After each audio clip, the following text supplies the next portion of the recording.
It's KJP, Uncle Ruckus. Stay tuned to the part 2 that's about to come out for a much more in-depth 15-fucking-minute analysis. But don't feel bad, because she despises someone else more. She really dislikes a specific reporter from Africa. His name is Simon Atiba. He works with Today News. He's had a lot of hostile encounters with Korean Jean-pierre for some reason. Yesterday, she freaked out on him and stormed out of the press conference, ending it early. We kept track of this weird psychodrama going on. Here are some clips from it. She's asking about the origin of COVID-19. I hear the question. And Dr. Fauci is the best person to answer that question. I hear your question, but we're not doing this the way you want it. This is the disrespectful. It is. I'm done. Simon, I'm done. I'm Simon, I'm done.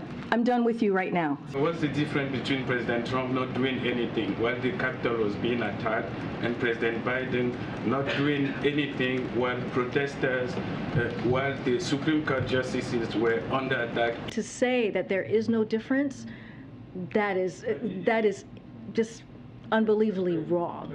You can feel it watching that tape. She is mad at you. Why do you think that is?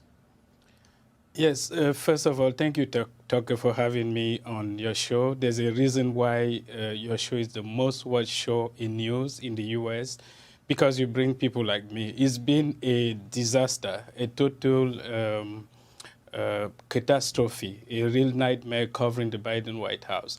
Right now, I'm the voice of Africa in the U.S., but I can confirm that the level of discrimination against me and against African journalists in the White House, it's outstanding, it's disgraceful. You know, it's been 3 months that we don't have questions at the White House. Even as President Biden is about to receive 50 African heads of state in D.C. for the U.S.-African Summit, she didn't even give us even a single question. I've been trying for the past 3 months. And, you know, it's shocking because she's black. She's an immigrant. I'm black. I'm also an immigrant. And she's discriminating against me more than the white people who were, the white lady who was there before. And it's shocking. She should be ashamed of herself for doing that. And it's heartbreaking. She's obviously a bigot. You can see it in her face. She really, really dislikes you. Do you suppose it's because you don't have the same views that someone who looks like you should have, in her opinion? Yes, so I believe that has to do maybe with 2 or 3 things. The first thing, I sound different. I wasn't born here. I was born in Cameroon. I speak French. I speak different languages. I don't have the American accent. I tried, I failed, and I've decided to stick with my accent. So I'm an immigrant, and she doesn't like that. And I asked tough questions.